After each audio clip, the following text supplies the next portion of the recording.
Welcome to the Thriving Farmer Podcast. I'm your host, Michael Kilpatrick. Our mission is to inspire, educate, and celebrate sustainable farming.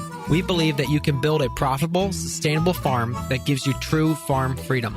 Join us as we talk to farmers, innovators, educators, and entrepreneurs to glean their top takeaways in business and life. This episode is sponsored by Rimmel Greenhouse Systems, makers of quality greenhouse structures. Whether you're just getting started or buying your 10th tunnel, Rimmel has a structure to fit your needs. I've purchased and grown in Rimmel houses and would recommend them to everyone. Hey, Thriving Farmers, Michael Kilpatrick here with yet another episode of the Thriving Farmer Podcast. And today my guest is Mark Kastel, who is the Executive Director of OrganicEye, a prominent organic industry watchdog, making the paradigm shift to organic agriculture after beginning his career with International Harvester, J.I. Case, and the FMC Corporation. He's been a certified organic farmer, consultant to farmer co-ops, a lobbyist with the Farmers Union, and since founding the Cornucopia Institute almost 20 years ago, and then OrganicEye in 2019, has been recognized as the country's preeminent corporate and government watchdog in organics. After OrganicEye relocated from Washington, D.C. earlier this year, he once again maintains an office on his 160-acre farm near Lafarge, Wisconsin. Welcome to the podcast. Thanks very much for having me. Absolutely. So, Mark, how did you get interested in agriculture? Oh boy, how many hours does this show last?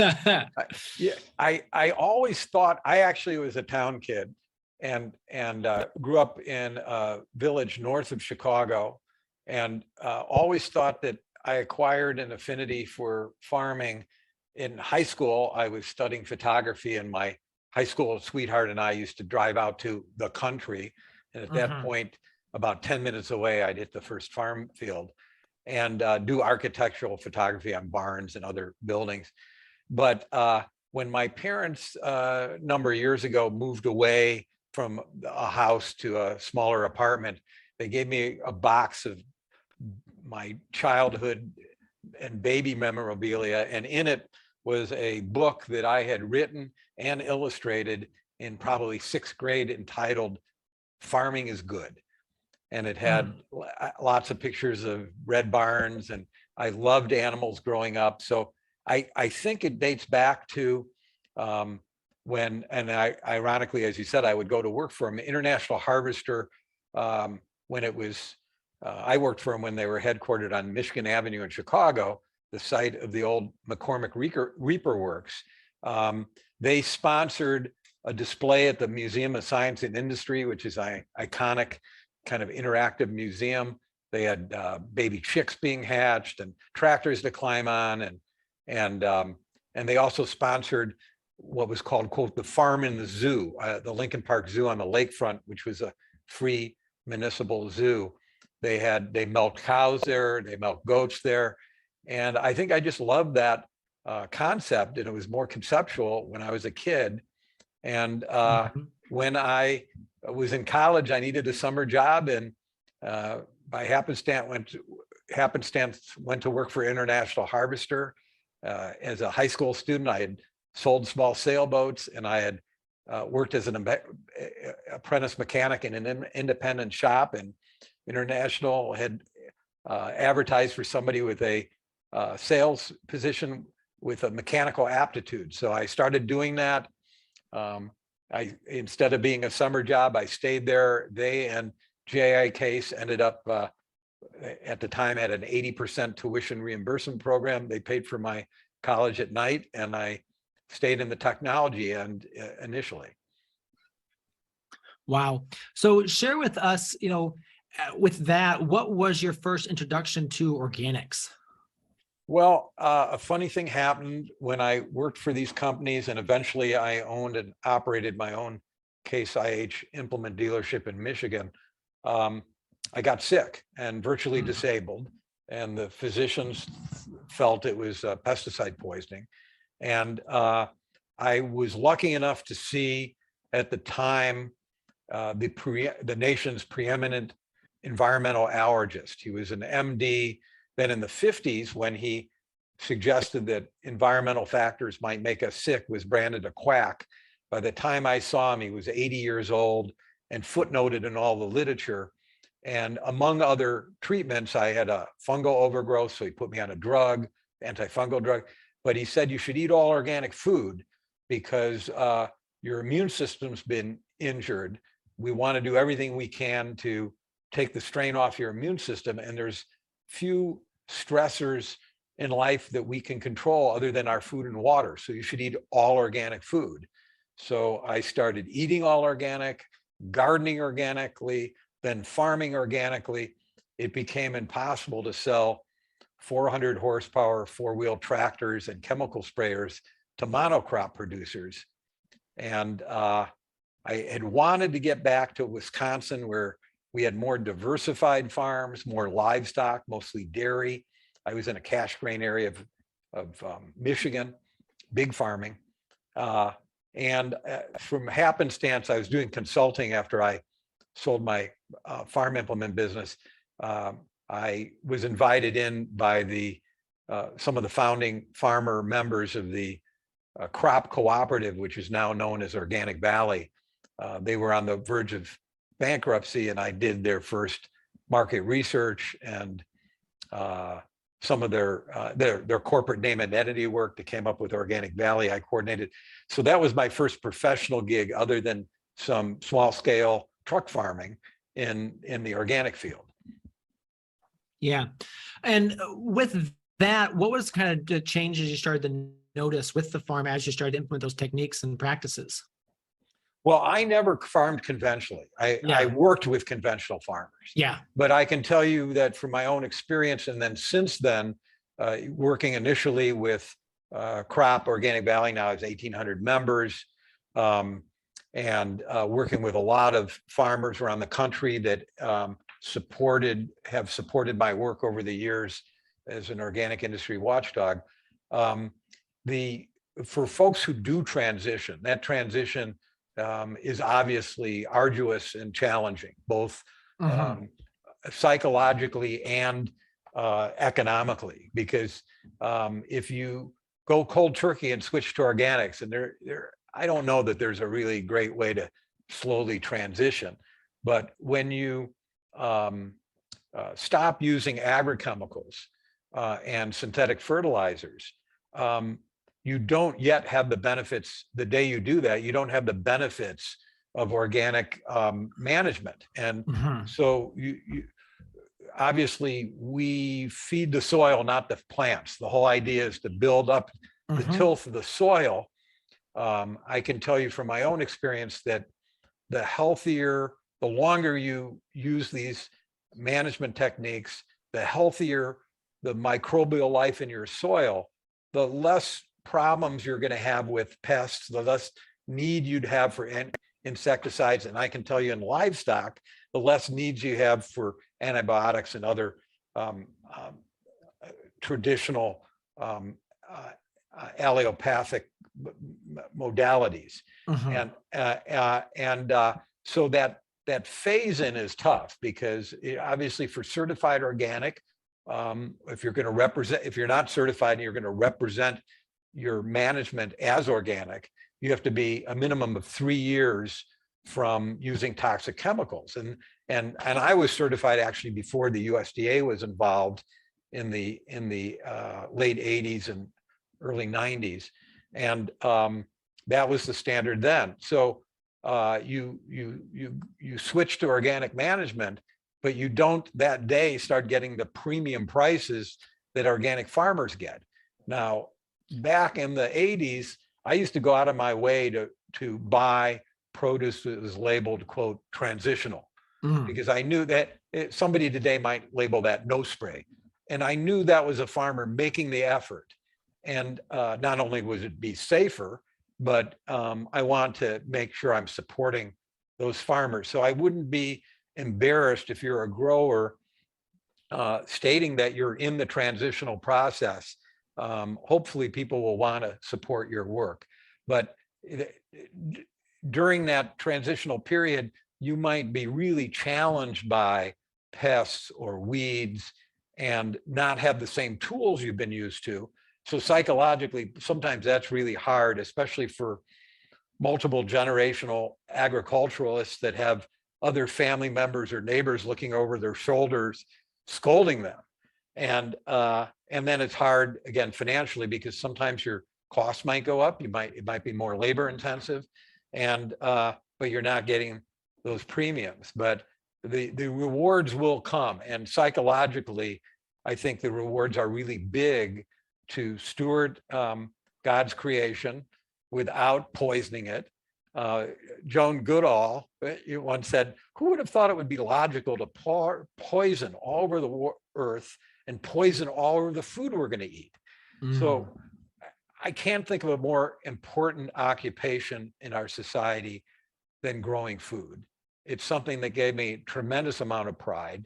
It gives me pride to be, I call myself a hired man. I work for farmers. I work for people who get their hands dirty for a living or crack a sweat. And you folks have my extreme respect. And so there's some satisfaction of doing the job. We all need to eat. We need to make a living. So the money is not inconsequential. But boy, what pride it is to create beautiful food, to nurture families, and to sustain the earth in a responsible manner. Absolutely. Now, with being a watchdog, talk to me a little bit more about kind of some of the work you do in that regard. Sure. Well, I got into this field. Maybe we should back up. Sure. To where did organic go wrong? Why do we need a watchdog? I think we kind of intertwined. So the origin story, I was working as a consultant for a number of major companies, well, I shouldn't say major, but mostly farmer co-ops. I worked for what's now Organic Valley, and I was working for the country's largest sheep dairy co-op and the country's largest goat dairy co-op. And we had a project, my consulting firm, to monitor what I call the corporate attack on organics. So in the beginning, conventional agriculture was very threatened by organics. If organic food was good, it must mean their food was bad.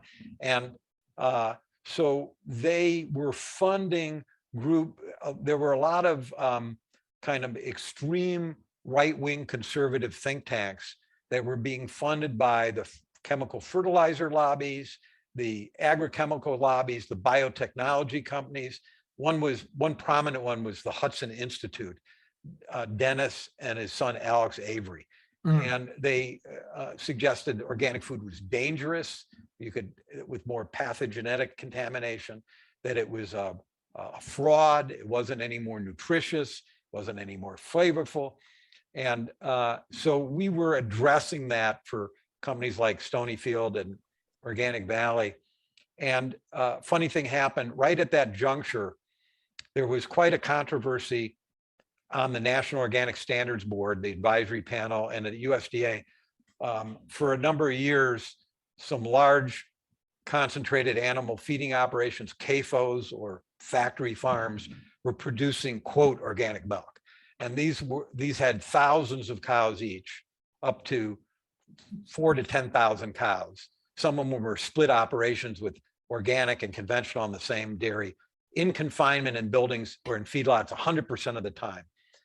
And we knew the standard said that ruminants like cows had to graze. And the National Organic Standards Board, or NOSB, had passed a number of resolutions that would have reined in these abuses, and the USDA was failing to act on any of them. And right at that juncture, the country's largest conventional dairy concern, Dean Foods, based in Texas, purchased what was then the largest organic dairy brand, Horizon.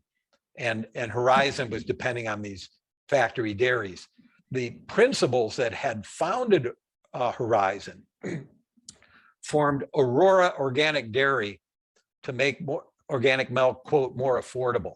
And they converted another factory farm that they had already owned, because they were mostly conventional dairy people, to organic, and then started doing private label milk. So Aurora makes the milk for Walmart and Costco and Target. You won't see Aurora's name on very much, and grocery chains. And Will Fantle, my partner, who would help form Cornucopia with me, we saw the handwriting on the wall. The wheels were going to fall off.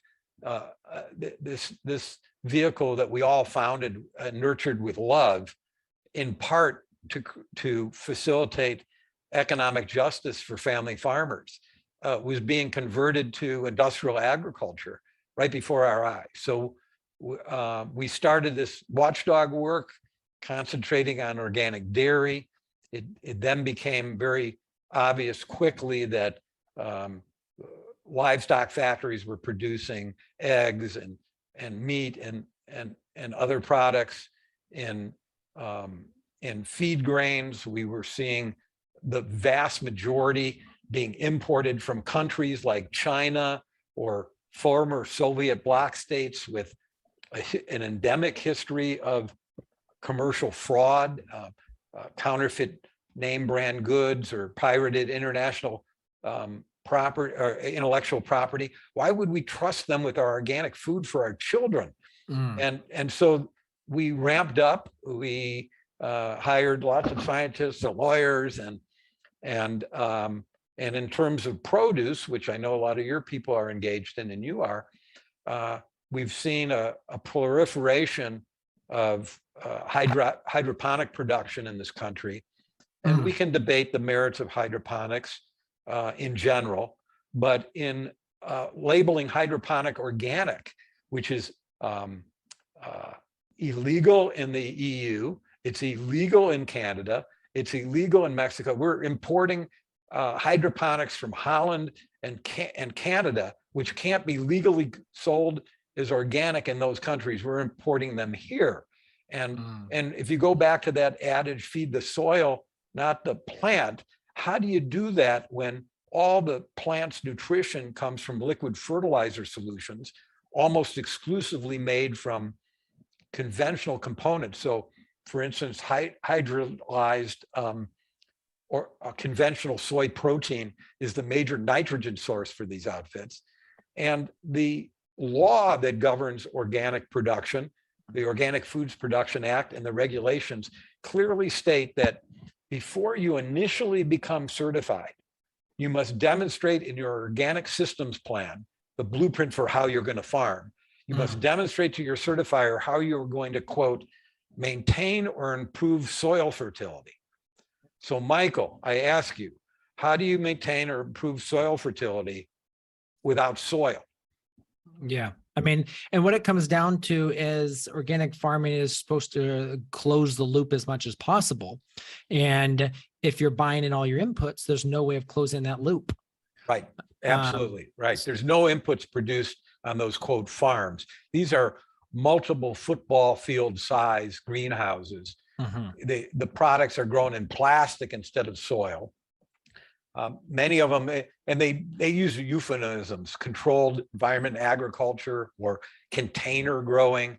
They don't like the H word. They don't like hydroponic, but some of them use a inert ingredient made from the waste product of conventional coconut production to hold the roots, but all the nutrients are supplied through the tubing that are drip irrigation system that are keeping these plants alive.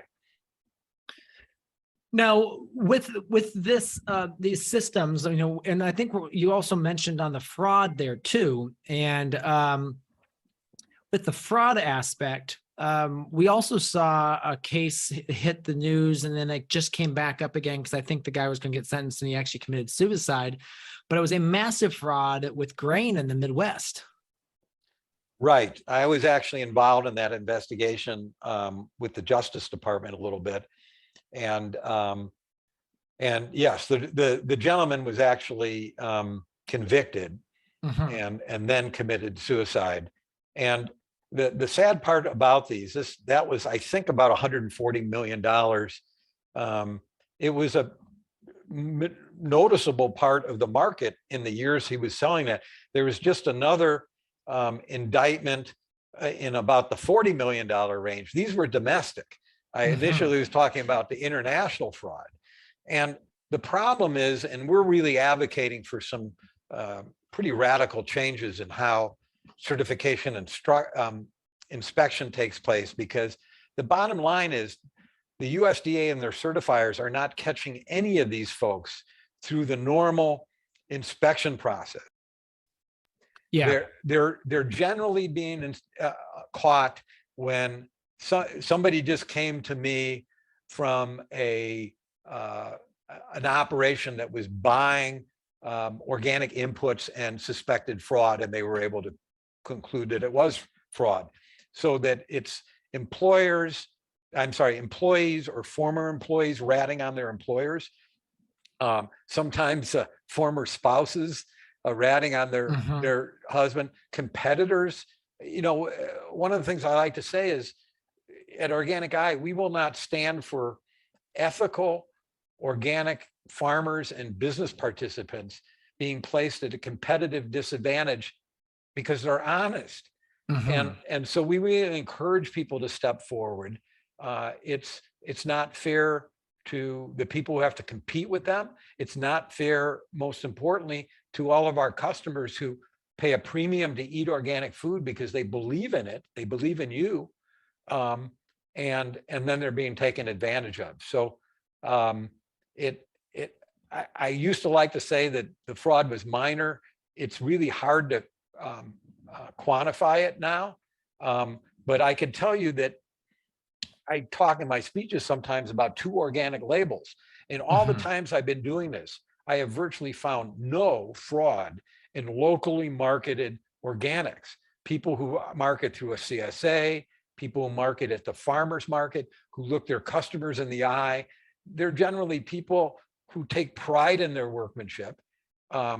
Almost all of them invite their customers to the farm, sometimes on a given day for an open house, sometimes anytime by appointment. But they're proud people. They're proud of what they do. And it's not secretive. The USDA, unlike our vision when we were lobbying for for Congress to take over organic certification in the late 1980s, we were all very transparent. Now everything's a secret. Nobody knows the sourcing. And the law says that organic documents will be available publicly.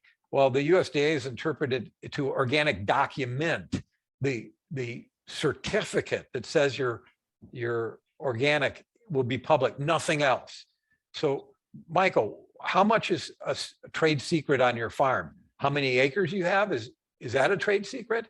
What crops you're growing? Is that a trade secret? What kind of fertilizer you use? Is that a trade secret? Are you doing something unique on your farm that's proprietary, confidential business information that no other farmers are using? That's a question for you. Are you?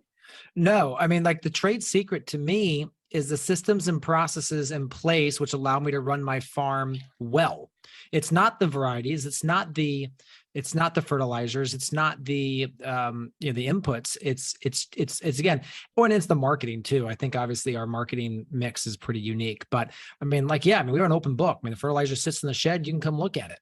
Sure. So, well, it's management. And that's one of the things I think that differentiates organic and regenerative production from conventional prescription farming. You spray on this day, or you do this. This is a creative, intellectually creative vocation. We invent things all the time, and we get smarter, and then we share it with each other.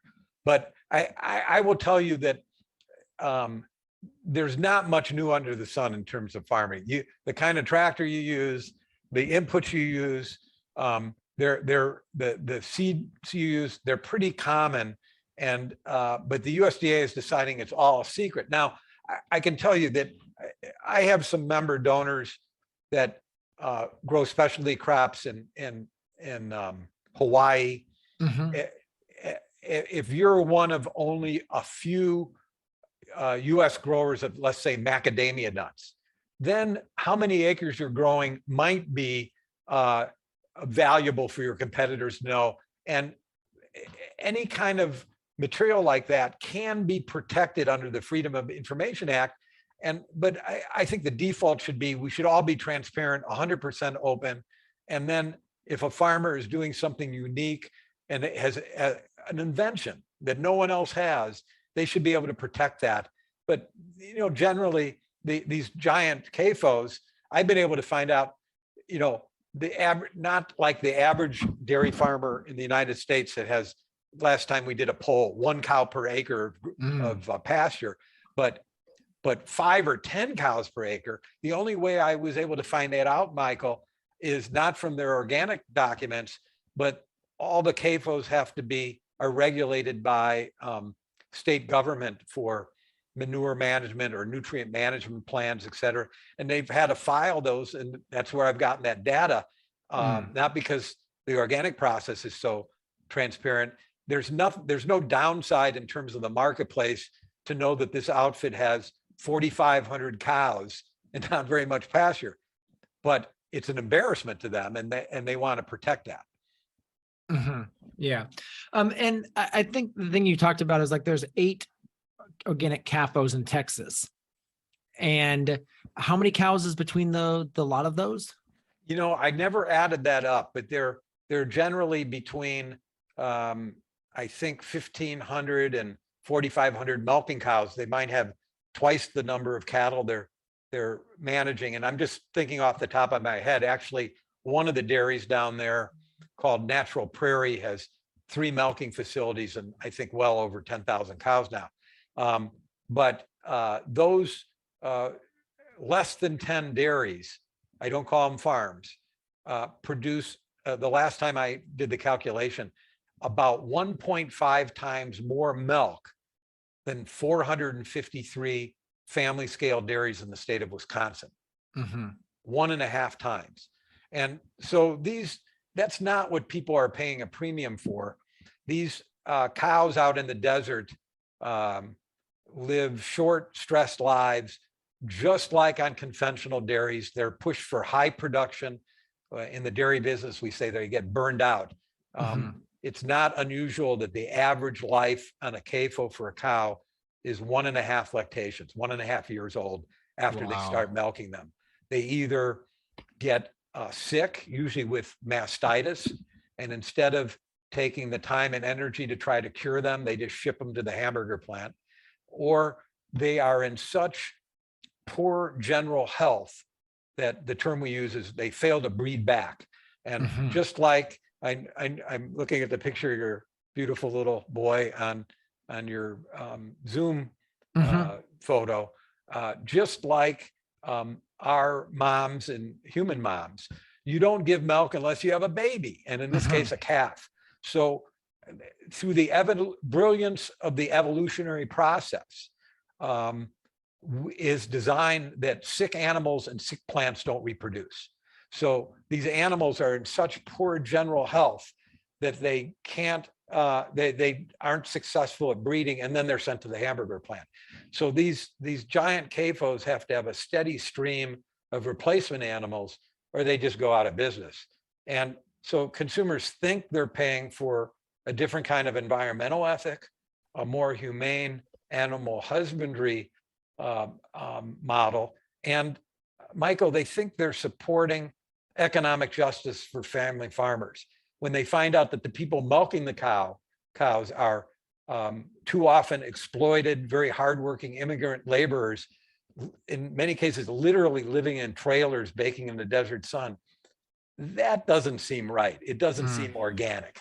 And so we're trying to put pressure on the USDA, the brands that are involved, and but this is very, very lucrative, and in the United States, money talks pretty loudly. Now, and what do you feel organic is? What do you think? What do you feel like the overarching principles of the system need to be? We invented organic before it was codified in law, and it was a private label when it started. Well, it was an unregulated label, and that's why be careful what you ask for. You might actually get it. I was a proponent of asking the USDA to get involved. It's been a disaster. Many farmers. One of my mentors was Elliot Coleman. You might know Elliot. Yes, Prolific Elliot's an incredible guy. Yes. Incredible guy. And we're still in touch very regularly on the phone or email. And once in a while we see each other. But he really was hell-bent against the USDA. He is not certified organic. He uses the O word and he says, come and get me to the USDA. But we all knew what organic was. And it was, as you're suggesting, as closed loop as we could. Sustainable meant not bringing materials off the farm as much as possible, and recycling nutrients. We all thought that livestock kind of needed to be in the mix, both for soil nutrients, because part of organics, and it's in the law, but it's really abused, is that you're in your crop rotation, you're supposed to grow a soil building crop. And from our standpoint, that was always something like 3 years of alfalfa. And in Wisconsin, where a lot of farms qualified for organic almost right away, because if you had 40 dairy cows, you were recycling the, I'll use my neighbor as an example, who had, at the time, it's organic now, but a small conventional herd. He recycled the manure. He planted oats as a nurse crop, harvested that, and then the alfalfa would grow up for 3 years after that. He would plow that down and, as we say, take fertilizer credits. So those legumes were worth nitrogen in the soil. And so when he planted, he might have used some synthetic starter fertilizer in the planter if he's planting corn. But that was it. He never used insecticides. He never used herbicides because he rotated his crops. So he was almost organic. And so we needed to have strong cultural practices that prevented plant disease and animal disease instead of using chemical means to remediate them, and build up the soil fertility naturally. So that's what organic food is. And the result is, nutritional density. We're now learning, I didn't talk this language in the 80s when I started growing organically, but we now are learning more and more about the microbiome in the soil, how that relates to the microbiome in our guts, and how close a relationship that has to human health. And so we basically, these conditions in the hydroponic greenhouses are basically sterile. If you're growing row crops and your nitrogen sources anhydrous ammonia, you're killing all these microorganisms in the soil that break down organic matter and create, nutrients. If your crop rotation is corn on corn on corn, you're just worried about N, P, and K, and your crops are bred for nitrogen, potassium, and phosphorus levels, aiming at big yields, forget about flavor and nutrition again.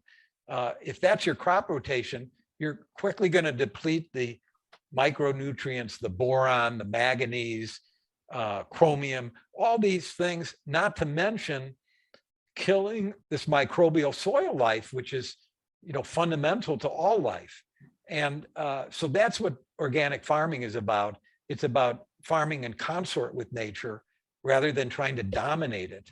And the results are wonderful, but the transition is difficult, and economically we're having to compete against forces that are subsidizing unsustainable agriculture, and that makes organics look expensive. If we added all the externalities, the polluted water, the cancer, the other factors that are a direct result of our contaminated and nutrient weak diet, conventional food would be much more expensive than organic food. We used to spend about 8% of our gross national product, not that long ago, just a few decades ago, 8% of our gross national product on healthcare, and about 15 or 16% on food. That's completely reversed itself. We're now pushing 20% on healthcare and 7 or 8% on food. So we have the cheapest food in the world and the most expensive healthcare. And even with that most expensive healthcare, we're not treating everyone like some countries do with universal healthcare. But even with those investments we're making, the health outcomes are abysmal. Our birth weight, our infant mortality rate, our chronic diseases and cancers, obesity, they're all off the Richter scale compared to other developing countries. We're getting a really, really poor return on our investment, Michael. Yeah, and it's costing us. Now, the question obviously comes back to is, unfortunately, it comes back to, as Americans, we've expected cheap food, and then we expect the healthcare companies to take care of our expensive healthcare. So, as you said, again, we flipped it from going from food to spending the money on healthcare. How do we get people to actually switch it back? I mean, unfortunately, the short term doesn't make monetary sense, if you get what I mean. Yeah, absolutely. Well, first of all, people are voting with their pocketbooks. And the people who are signed up to be your customers, they're paying more than they do at Safeway or Walmart for their food. But they've educated themselves to know that they're practicing preventative medicine. I sat down at a conference. I think I did a keynote speech at the Weston A. Price Foundation. I don't know if you're familiar with that group. Absolutely, yeah. And this was a number of years ago in San Francisco. I'm really proud. In fact, in my office, I'm looking at right now. Sally Fallon, their director, awarded me the Activist of the Year award, and it says 2008. And so I don't know if it was morning before or morning after the keynote, and I was singing "Dock on the Bay" because we were right on the San Francisco Bay where the hotel was. I sat down for breakfast, and it was a breakfast with eggs and bacon and oatmeal and fresh fruits and butter and just really rich, wonderful food. And I sat down with Kay Craig, who was a dairy farmer I knew from Wisconsin. So we just bumped into each other at this conference. And she said something, and I'll tell you, I've learned a lot from farmers over the years. She said, "How do you think this would impact society if everyone ate this way every day?" And I thought about it for a while, and I think I've incorporated this into some other talks, but Michael, virtually every unit of government in the United States is financially stressed. We're cutting back on services to the people because we can't afford the health care for our employees, our public employees. So every small town and village and city and school board and state and federal government, we're bankrupting ourselves. Companies can't afford it. We're shifting more of that expense to the employee, and the employees are taking more risk. And so there would be a tremendous return on investment if publicly we changed our budgeting. But in the meantime, we all have the power. And even though the majority of your listeners might be farmers, we're all consumers too. We all are the eaters. Besides for eating the food on your farm, if you're growing produce, you might buy dairy or meat or eggs. I eat as locally as possible. And here in Vernon County, Wisconsin, it's thought we might have more organic farmers than any county in the entire United States. I'm a member of a couple food co-ops. It looks like a farmer's market 7 days a week. I get a CSA box every week. I'll be at the farmer's market tomorrow. I am rich. I am blessed. So we can make that choice for our own families. And there are more and more people. I had an employee a few years ago that had, I think, 3 kids at the time, a modest income. He drove used cars. He had a nice house, but it wasn't that fancy. Everybody in this family didn't have the latest iPhone, but he bought all organic food at the food co-op. He understood that during especially development in utero, as the children were young, that the dividends lifelong for having an organic and nutrient-rich diet were invaluable. And so I think more and more people recognize that. we're willing, I'm not going to say so much of a sacrifice, but we're willing to reallocate our resources on less things and more of what really matters. And food, there really isn't anything more important for your family than investing in the highest quality food you can find. Mm-hmm.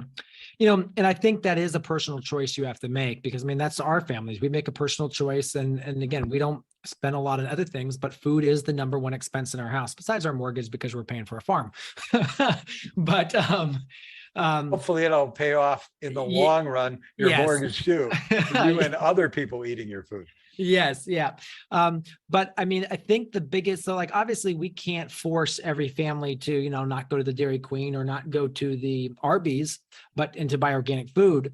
But what we can do is educate them on the aspect of, you know, what it means to buy better. And again, we're not going to change them overnight, but it's, you know, typically a step at a time, I think. Absolutely. Absolutely. And I'll tell you, it's a crisis that usually pushes some people. I mean, some people are just thirsty for knowledge and they're coming because they think it's a great idea, but it's all too common that it's somebody in the family that got cancer or something in the news. I can tell you, back when I was first farming, you know what ALAR is?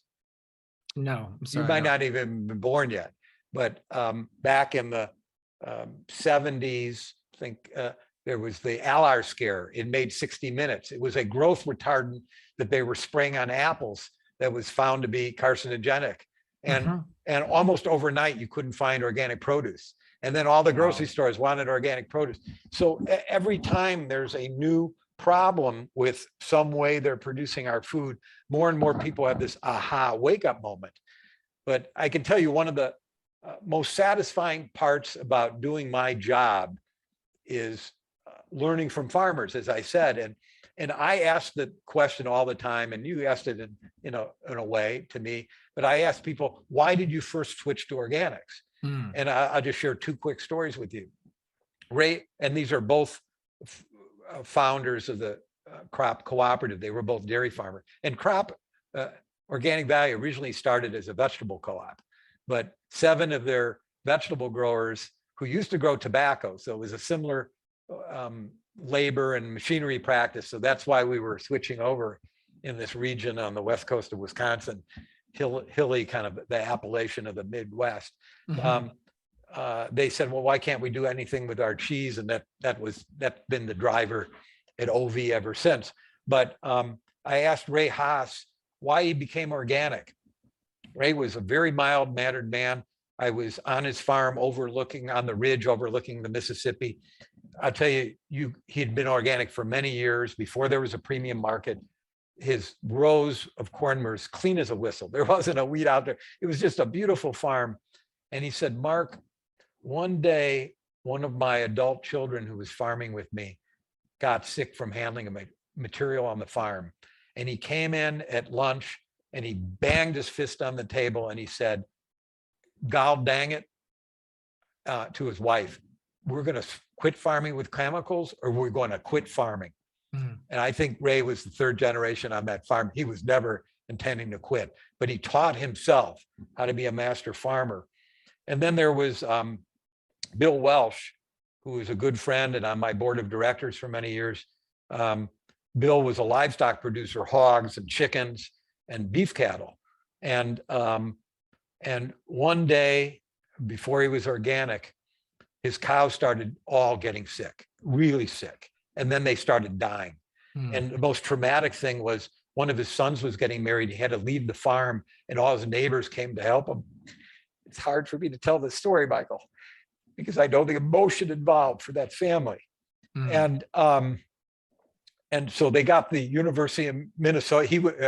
He was in Lansing, Iowa, close to the Minnesota border. And they got the veterinary hospital at the University of Minnesota involved in analyzing what was going on. They couldn't figure it out. And then Bill found a discarded insecticide bag that was sitting in a shed that round bales had sat on it. And he fed a round bale to the cows that had sat on this bag, the outside of this bag. It was a material that Bill said he had studied in biological warfare school during the Korean War. Bill's now passed. Bill and Ray Haas are both passed away now. And he was incensed that, and he too said, we will never have anything on our farm like that again. And he educated himself. So I think it's a crisis that brings many people. Now there's a market. People will say, I want to be organic because I want to be an astute entrepreneur and meet the need. But I think most organic farmers, especially small ones, they're here because they want to eat the food they grow, and they believe in organics. And it's so wonderful, the accolades we get, I don't have to tell you, from our customers, that they truly appreciate what we're doing. And to me, when I was farming, that was worth $1 million. Yeah. Nelson carrot, Satakoy melon, buffalo tomatoes, Megatron leek. What do all these varieties have in common? Well, they're all dinosaurs, or varieties that were dropped by the trade for one reason or another. So what do smart growers do? Well, if they can, they buy a bunch of seed before it goes out of stock and freeze it while they scramble to find new varieties that are going to work better. But the problem is that eventually seed vitality goes down and the seed is no longer good. Is there anything you can do to revive the seeds? Well, introducing Ultra, an organic seed treatment, or as I like to say, a seed defibrillator. To back up a bit, we were able to get 20 kernels of what we now call Gill's Select, a rare Indian corn variety from Gill's Sweet Corn Farm in the Hudson Valley. We grew it out, distributed it to a number of farmers, and then life happened. About a decade later, I found the seed at the bottom of our freezer, and we took most of the seeds and tried to germinate them in a greenhouse. Only a few came up. Not enough to have good genetic diversity. Last year, with only a few handfuls left and a Hail Mary attempt, I soaked them with Ultra for 24 hours, then struck them into some trays and popped them into our germ chamber. 72 hours later, we started seeing shoots, and this year, even with an 8-week drought, we had a wonderful yield of corn.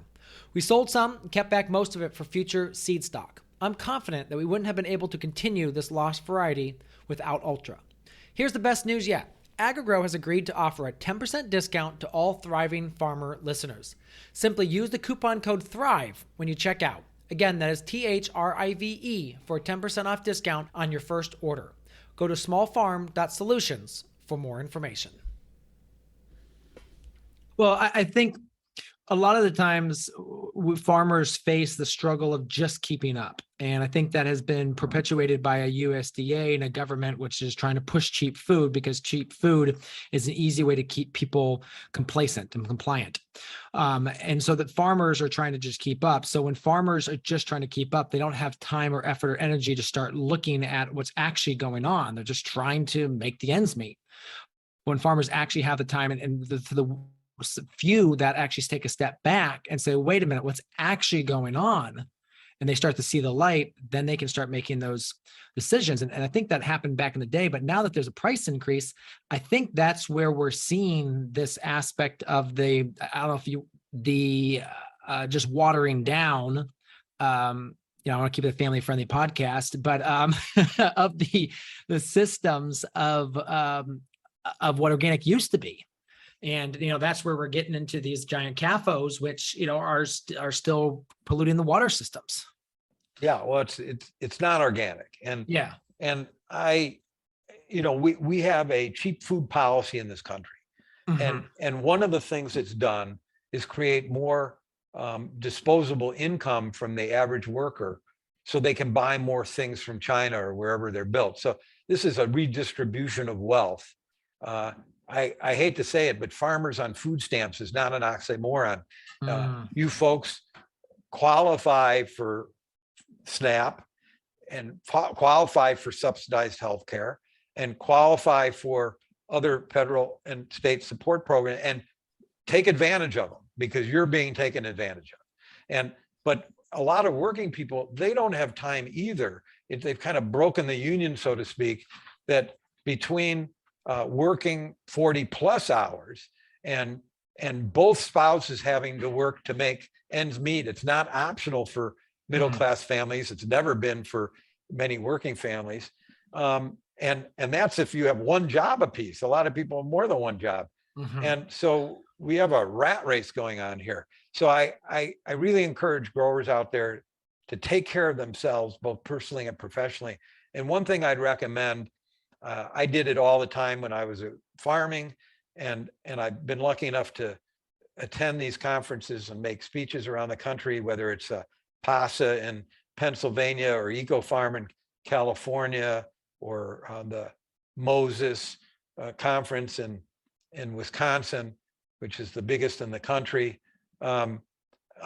Taking 3 or 4 days and investing a few $100s in continuing education will benefit you professionally. But the biggest benefit are all those meetings in the hallways of some of our friends that we see once a year that are farming and working just as hard as we are, and sharing ideas and sharing friendships and sharing meals.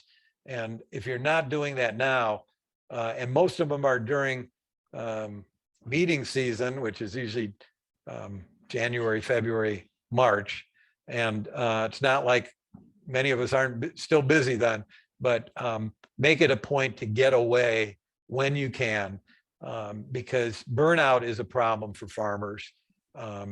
And we should make the opportunity to enrich our lives whenever we can. And of course, that trip, and you can take your family along in the car with you, is a business expense to put against your income. So Uncle Sam will pay for 30% or something of that.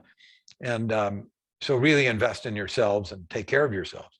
One other thing that you recently did a op-ed, and you talked about the challenges and the problems with faux milks.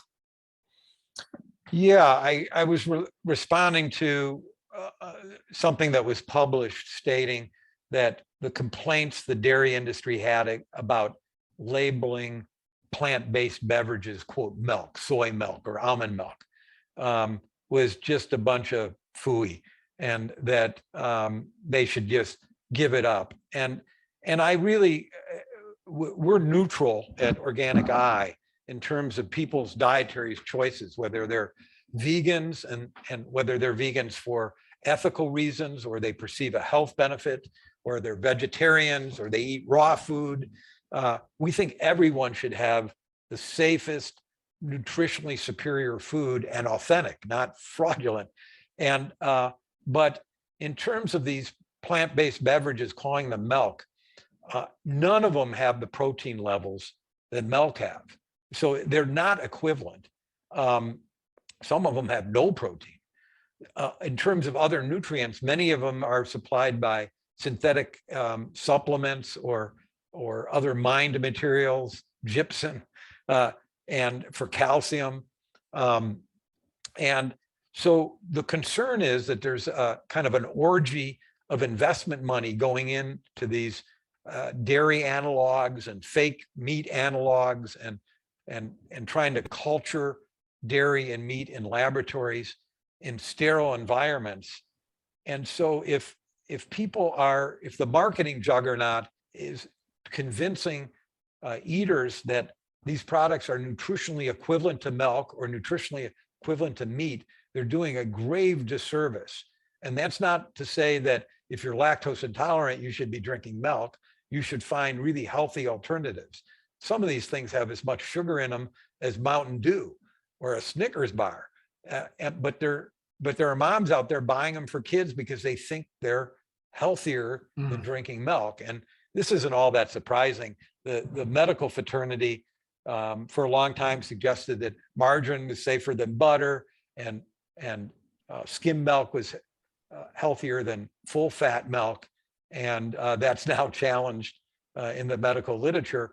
But if you're comparing skim milk, which I think looks kind of like dirty dishwater and doesn't taste much better, if you're comparing that to a flavored almond product and sweetened, that almond thing tastes a lot better. And almost all of it, Michael, is conventional. And but I always say, well, don't fear. If you really want almond milk, you can find it in a certified organic form. And so they sell it at my co-op for the equivalent of $24 a gallon for organic almond milk. And so again, some people need that, but for people who are vegans or for health reasons need to shun dairy products, you can make your own almond beverage at home with real organic almonds without all the additives, and have something really nutritious to drink. So we need to be selective and not use advertising as our guidance in terms of what our families are going to consume. Mm-hmm. What would you say to families that are struggling with, trying to figure out what is real organic? Because obviously, they go to the grocery store and they see the organic label, so they buy it, but don't realize that it's being grown on a massive factory farm and polluting the environment, not caring for the farm families, that sort of thing. Yeah, sure. I think that's a really important question to ask for all of us who really want organic. First, again, let me go back to there's two organic labels: the local label and the corporate label, which some of that corporate stuff is fine, but it's how do you tell the difference? And so one tool I would recommend, let me plug OrganicEye here for a second. Our website is OrganicEye, organic EYE, one word, .org, organiceye.org. Go to that website. First of all, we have no minimum donation. We'd be honored if you'd consider joining. And we also have a free electronic news feed. So if you don't want to pony up any money yet and want to check us out, please sign up one way or another. You'll get on our mailing list, electronic mailing list and print list, and you'll get some of the information that will help you differentiate and help you, if you're a producer, educate your buyers. But one of the tools on there, if you click on the resources tab, there's a video series called Kastel's Kitchen. And I try to use the 35 years I've been involved in this industry to kind of decode the brands out there. So in addition to the local brands, there's some wonderful major brands. I'll just throw a few out here. Eden Foods, which is a diversified grocery provider. They aren't certified by one of what I call the corporate certifiers of convenience. They picked OCIA, which used to Organic Crop Improvement Association, which used to certify my farm. And they're kind of old world. They buy directly from farmers instead of brokers. They buy almost everything domestically. When I was in the farm equipment business in Michigan, the first growers in the country to produce Vinton food grade soybeans were growing them for Eden Foods under contract. And so this guy actually knows his farmers that supply him, that some of the same families are supplying Eden Foods. Nature's Path is a cereal company, the largest organic cereal company, still owned by the family. Dr. Bronner's, which now makes chocolate and a few food items, but they make my toothpaste and all the soap in my house, because make no mistake about it, your skin is the largest organ on your body. Anything you put in your mouth or on your skin, Michael, is going to be in your bloodstream. And Dr. Bronner's uses all organic coconut oil in their hand soap and their liquid soap and their toothpaste. And they're the real McCoy. So this series, Kastel's Kitchen, there's one on what are the best yogurts in the country? What are the best organic brands? What are the certifiers you can choose? It's kind of hard. They're like Nature's Path has QAI, which I don't like. They've been involved in all kinds of impropriety, but that's a really good brand. But if you watch that video and I identify the very best certifiers, you could pretty much use that in the grocery store, because part of the organic law is that if you state that you're certified on the front label of your product, by law, you must disclose the certifier somewhere on your packaging. So that gives us all a head start. And I have one video series on that. So, that's a really good way, keeping it local. We can't buy everything local. I have to buy rice, and I buy, my nuts from, my almonds come from California, but my Brazil nuts come from Peru, I think. And so I have to trust the process, and I have to dig in just a little farther. Mhm. So you just have to be a little more creative. Now, what would you say about folks buying from the grocery store versus going directly to the local farmer? Well, if we were going to have like a pyramid, I'm going to credit my old friend George Seaman, who used to be the CEO at Organic Valley. Forget about the USDA's food pyramid. Let's create a new pyramid. And at the very pinnacle is your home garden. I mean, if you grow it yourself, you know it's right. If you buy organic seed from Johnny's or Fedco or one of the other really reputable companies, and you know what you're using for soil amendments, that's really high integrity. The next step down would be a farmer in your local community that you either meet at the farmer's market or you invest in your CSA box. And I guarantee you they will welcome you to their farm and tell you their story because they're proud of it. And it's also fresh. I mean, you can buy organic in the grocery store and it might have been harvested 10 days ago in California or Mexico. You can buy organic from a local farm. If it's in your CSA box or at the farmer's market, it might have been harvested 10 hours ago. The comparison in flavor, the comparison in nutrients that are lost, the fact that you can grow cultivars and harvest them ripe instead of growing some cultivars for flavor, instead of something that is going to be kind of like a pink hard tomato. You know, if the tomatoes that you might sell, Michael, would be tomato sauce by the time they got from California to out east. And so the next rung down on that pyramid would be your local farming people that you have a direct relationship with.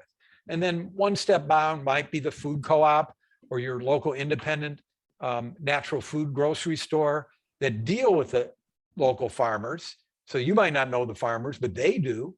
And then the bottom, the foundation would be certified organic. That's the starting point, not the finishing point.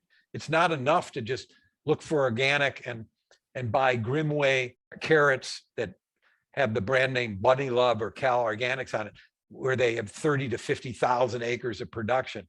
You know, Elliot Coleman will say that if you grow carrots in the right soil, they taste like candy. And he's right. They're just incredible.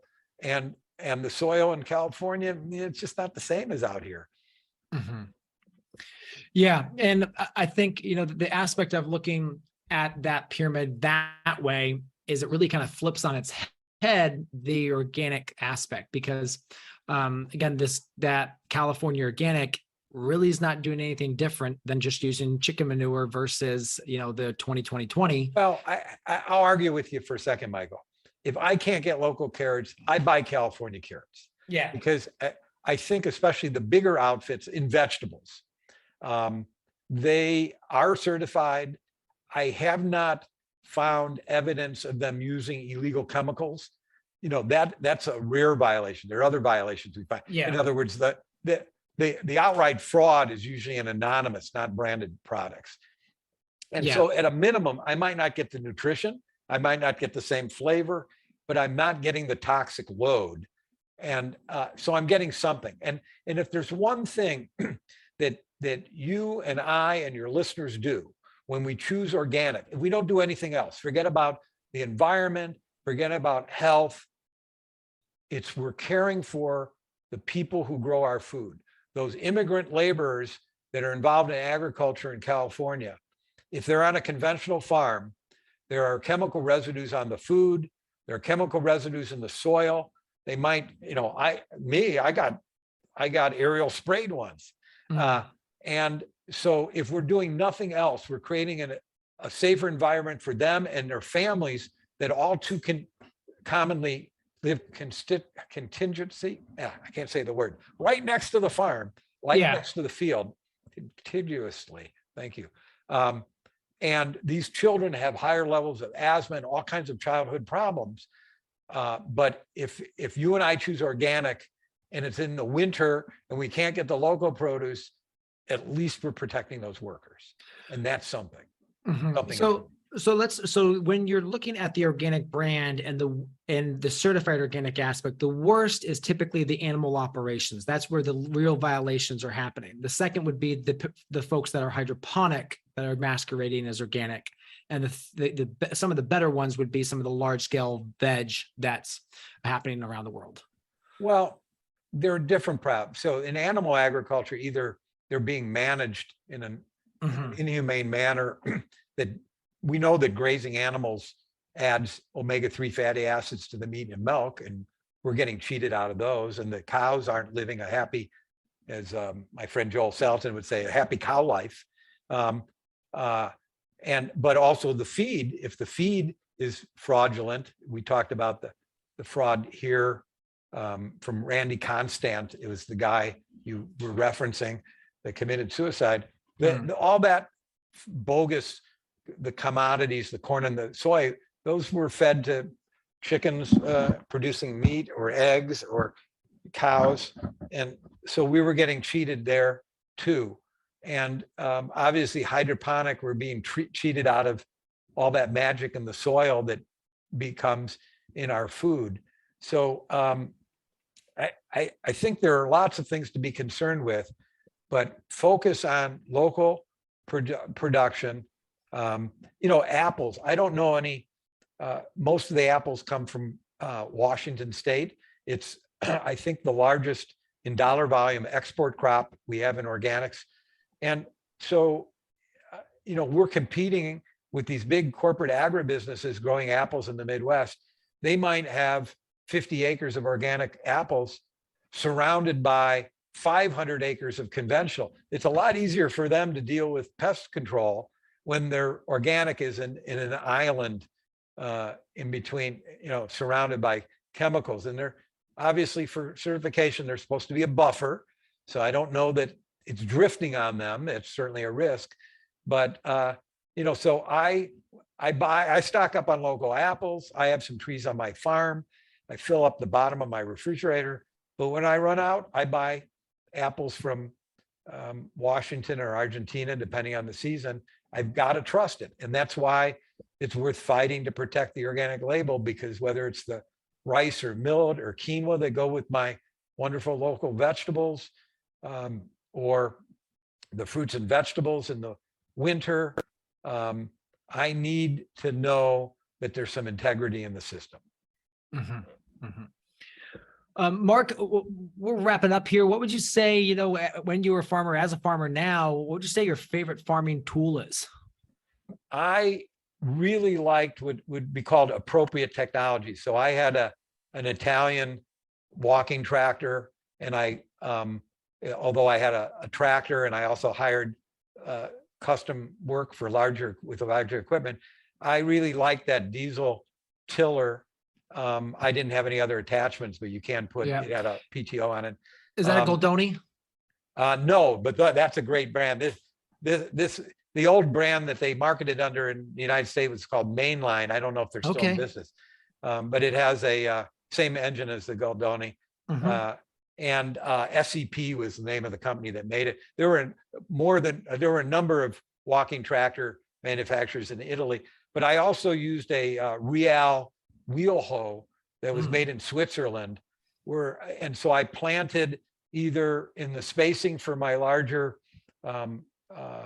tiller, or I planted in beds on, I think it was 6 rows. I can't remember if it was 6-inch spacing. I still own the equipment. But you could have various knives, and as the crops grew, you could reach underneath them and cultivate very, very close to the crop. And really, I was using as creative a technique as I could to minimize handwork. So I farmed kind of on my own. I was married at the time, but my wife worked off the farm. I had Amish elders help me during planting season, which was a pleasure. I had Amish ladies and hippie girls combined. It was quite a scene doing, some of the weeding in the summer.